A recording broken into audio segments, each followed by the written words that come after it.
Welcome to chemistry James. तो आज हम पढ़ने वाले हैं रिजिड रोटर और एक्सप्रेशन फॉर रोटेशनल एनर्जी। तो रिजिड रोटर होता क्या है? Rigid rotor is a mechanical model of any rotating system. तो ये एक मैकेनिकल मॉडल होता है किसी भी रोटेटिंग सिस्टम का। तो हम यहाँ पे कंसीडर करते हैं डायटोमिक मॉलिक्यूल। तो यहाँ पे जो एटम्स हैं उनको हमने रिप्रेजेंट किया है बॉल्स की हेल्प से। सो ये फर्स्ट बॉल है, ये सेकंड, और इनका जो मास है that is m1 and m2। So m1 and m2, और ये जो एटम्स हैं ये अटैच है विद ए रिजिड बार। सो ये अटैच है एक रिजिड बार से, और इनके बीच का जो डिस्टेंस है that is r। So r is the distance between two atoms. So यहाँ पे एक सेंटर ऑफ ग्रेविटी है एक्सिस that is c। तो इस पॉइंट पे ये जो मॉलिक्यूल है वो रोटेट कर रहा है अबाउट दिस एक्सिस। तो ये जो मॉलिक्यूल, ये जो एटम है m1 जिसका मास है इन, और सेंटर ऑफ ग्रेविटी जो पॉइंट है इसके बीच का जो डिस्टेंस होगा दैट इज r1, और ये जो डिस्टेंस होगा m2 और सेंटर ऑफ ग्रेविटी के बीच में दैट इज r2। तो यहां पे हम क्या बोलेंगे? Total distance is equal to, so r, this is the total distance r, this is equal to r1 plus r2। So r is equal to r1 plus r2। ये हमारी first equation हो जाएगी। ठीक है।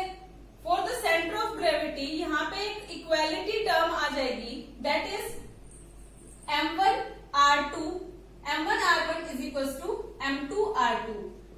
ये इक्वेशन आ जाएगी हमारी centre of gravity के लिए। तो ये हमारी इक्वेशन है सेकंड। अब हम यहाँ पे मूवमेंट ऑफ इनर्शिया की बात करते हैं। So movement of inertia, so movement of inertia को हम डिनोट करते हैं I से, और ये होगी m1 r1 square plus m2 r2 square. ये हमारी थर्ड इक्वेशन है। अब हम क्या करेंगे? जो फर्स्ट इक्वेशन है इसकी वैल्यू हम r1 की टर्म्स में लिख लेंगे। तो हमारी from equation number 1 r is equal to r1 plus r2। तो यहाँ पे हम r1 की टर्म्स में लिखेंगे, सो r1 की वैल्यू निकाल लेंगे। So r1 is equal to, ये इधर चला जाएगा, सो r minus r2।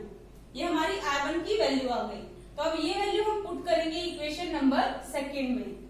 So m1 r1 is equal to m2 r2। तो ये r1 की वैल्यू हम यहाँ पे पुट कर देंगे।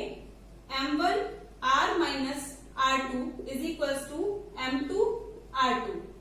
ठीक है। अब हम इसको ब्रैकेट को ओपन कर लेंगे। m1 r minus m1 r2 is equal to m2 r2। अब ये माइनस वाले टर्म हम उधर ले जाएंगे। So m1 r is equal to m1 plus m1 r2 plus m2 r2। So m1 r is equal to, यहां से हम r2 जो है वो कॉमन ले लेंगे। सो m1 प्लस m2, और r2 हमने कॉमन ले लिया। अब यहां से हम r2 की वैल्यू निकाल लेंगे। सो r2 की वैल्यू क्या आ जाएगी? r2 is equal to m1 r, ये जो टर्म है ये इसके डिवाइड में चली जाएगी। सो m1 प्लस m2। तो ये हमारी वैल्यू हो गई r1 की। सिमिलरली हम इक्वेशन 1 से वैल्यू निकाल लेंगे r1 की। सिमिलरली फ्रॉम इक्वेशन नंबर 1, यहाँ पे जो हमने r1 की वैल्यू लिखी थी वो r1 की टर्म्स में थी, अब हम r2 की टर्म्स में ले लेंगे। So r1 plus r2, r is equal to r1 plus r2। अब यहाँ पे हम r2 की वैल्यू ले लेंगे। r2 is equal to r minus r1, ये उधर चला जाएगा तो माइनस में हो जाएगा। अब ये जो r2 की वैल्यू है वो हम पुट कर देंगे इक्वेशन नंबर सेकंड में। So m1 r1 is equal to m2 r2। So m1 r1 is equal to, यहाँ पे r2 की वैल्यू पुट कर देंगे, m2 r माइनस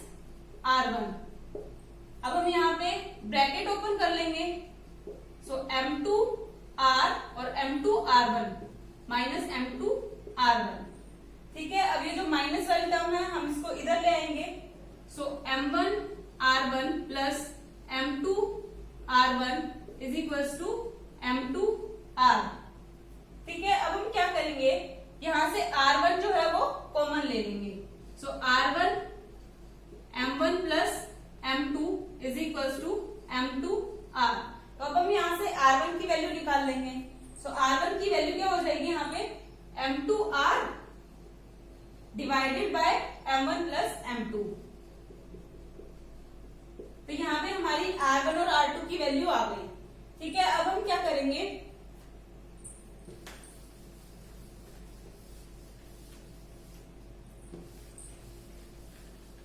तो अब हम ये इक्वेशन यहाँ पे लिख लेते हैं। r1 की वैल्यू है m1 r divided by m1 plus m2 और r2 की वैल्यू है, sorry this is value of r2 and r1 की वैल्यू, r2 की वैल्यू है m2 r divided by m1 plus m2। तो अब ये जो हमारी वैल्यू आई है r1 एंड r2 की, इनको हम पुट कर दें इक्वेशन नंबर 3 में। सो हमारे पास यहाँ पे i की वैल्यू आ जाएगी m1, r1 की वैल्यू पुट करनी है। So r1 is equal to m2 r, यहाँ पे r1 स्क्वायर है तो हम स्क्वायर करते जाएंगे। सो m2 square r square divided by m1 plus m2 का होल स्क्वायर। ठीक है, ऐसे ही हम वैल्यू पुट कर देंगे r2 की। सो m2, r2 की वैल्यू है m1, m1 यहाँ पे स्क्वायर है, so square r square divided by m1 plus m2 का होल स्क्वायर। सो नीचे की जो टर्म है वो सेम है तो हम इसको कॉमन ले लेंगे नीचे, m1 प्लस m2 का होल स्क्वायर। ठीक है, अब हम यहां से कॉमन ले लेंगे m1 m2 और r स्क्वायर। सो हम कॉमन लेते हैं m1 m2, तो यहाँ पे हमारा क्या बचेगा m2, m1 m2 कॉमन लिया और एक m2 बच गया क्योंकि यहाँ पे m2 स्क्वायर है। सो m2 प्लस यहाँ पे m2 m1 कॉमन ले लिया और m1 एक्स्ट्रा बच गया तो m1 और हमने r स्क्वायर भी कॉमन ले लिया। ठीक है, तो यहाँ से m1 प्लस m2 का होल स्क्वायर है, ये m2 प्लस m1 ये सेम है, सो ये एक कैंसिल आउट हो जाएगा ये स्क्वायर। सो यहाँ से हमारी i की वैल्यू आएगी that is m1 m2 divided by m1 plus m2 का whole square into r square. और जो मोमेंट ऑफ इनर्शिया है that is equals to i is equals to mu r square, और जो म्यू की हमारी वैल्यू होगी that is m1 m2 divided by m1 plus m2। ठीक है, ये हमारी म्यू की वैल्यू होगी और म्यू जो होगा that is reduced mass, mu is reduced mass. ठीक है, अब हम यहाँ पे बात करते हैं, यहाँ पे अगर रोटेटिंग सिस्टम है तो यहाँ पे एंगुलर मोमेंटम होगा और उस एंगुलर मोमेंटम की जो वैल्यू होगी दैट इज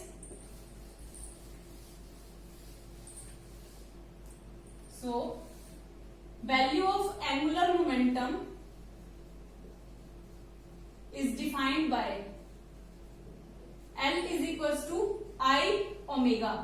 ठीक है, तो ये होगी I is moment of inertia और omega is the angular velocity. अब यहाँ पे जो एंगुलर मोमेंटम है वो क्वांटाइज है, तो L की जो वैल्यू होगी that is under root J into J plus 1 H by 2 pi. So ये हमारी इक्वेशन हो जाएगी 4, सॉरी ये हो जाएगी हमारी इक्वेशन नंबर 4, ये 5th एंड ये हमारी इक्वेशन नंबर हो जाएगी 6। तो यहाँ पे जो एनर्जी होगी डायटोमिक मॉलिक्यूल की that is given by energy of diatomic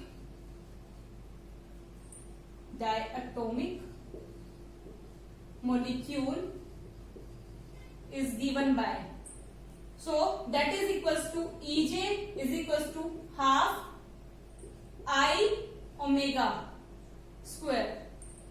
ठीक है, तो ये वैल्यू गिवन है, तो अब हम क्या करेंगे यहाँ पे I से मल्टीप्लाई कर देंगे और I से ही डिवाइड कर देंगे। सो यहाँ पे हमारी इक्वेशन आ जाएगी 1/2 आई ओमेगा स्क्वायर इंटू में आई डिवाइडेड बाय आई। तो कोई फर्क नहीं पड़ेगा क्योंकि हमने आई से ही मल्टीप्लाई कर दिया और आई से ही डिवाइड कर दिया। अब यहाँ पे हम क्या करेंगे, 1/2 इस आई को यहाँ पे ले जाएंगे, सो आई ओमेगा यहाँ पे स्क्वायर हो जाएगा, आई का भी स्क्वायर हो जाएगा, तो टोटल हम स्क्वायर ले लेते हैं और डिवाइडेड बाय आई, और I omega that is equals to L from equation number 5। So 1/2 I और यहाँ पे ऊपर आ जाएगा एल स्क्वायर, क्योंकि यहाँ पे I omega that is equals to L और यहाँ पे स्क्वायर है, so L square divided by 2i। यहाँ पे ये आ जाएगी ईजे की वैल्यू। तो अब हम यहाँ पे क्या करेंगे, जो L की वैल्यू है यहाँ पे हम पुट कर देंगे। So E J is equals to, L की वैल्यू है हमारे पास under root J into J plus 1 H divided by 2 pi इसका होल स्क्वायर, क्योंकि यहाँ पे L स्क्वायर है, सो स्क्वायर इंटू में 1/2i। तो अब हम इसको सॉल्व कर लेंगे। तो सॉल्व करने के बाद हमारे पास आएगा, यहाँ पे ये अंडर रूट है और ये स्क्वायर है, सो ये कैंसिल आउट हो जाएगा, तो यहाँ पे आ जाएगा j इंटू जे प्लस 1 और यहाँ पे आएगा h square, so h square divided by 2 2 जा 4 एंड यहाँ पे 2 और है, सो 8 and pi square i j into J plus 1, और j जो है that is rotational quantum number. ठीक है, तो अब हम यहाँ पे जो j की वैल्यू है that is 0 1 2 3 up to so on, ये इस इक्वेशन में हम पुट करेंगे। ये हमारी इक्वेशन नंबर है 6। ठीक है, तो यहाँ पे हमारी जो वैल्यू है एनर्जीज की वो आ जाएगी। लाइक हम बात करते हैं E0 की, तो यहाँ पे आ जाएगा h square divided bye 8 pi square i। यहाँ पे j की वैल्यू हो जाएगी 0 इंटू 0 0 प्लस 1, सो ये हमारा जो वैल्यू आएगी इसकी that is equals to 0।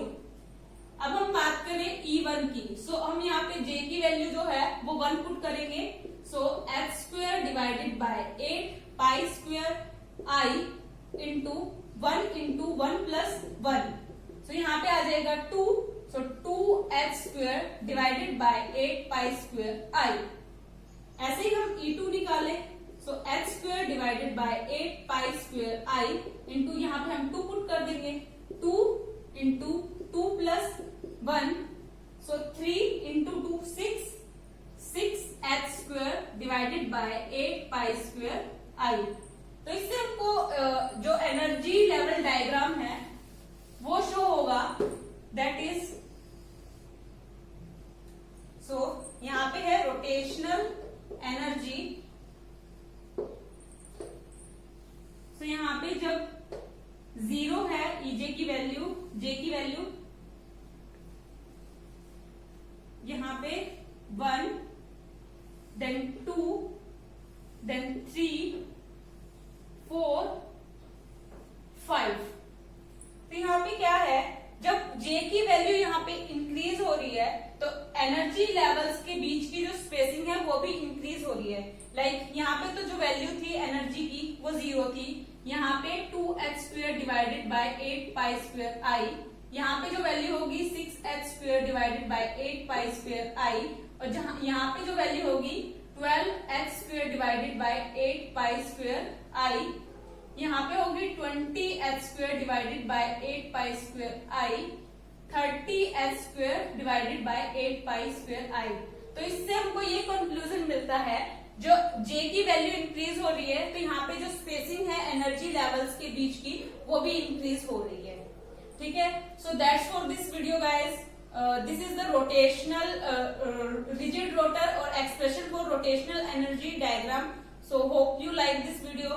Hit the like button, share with your friend and subscribe to my channel. Thank you so much.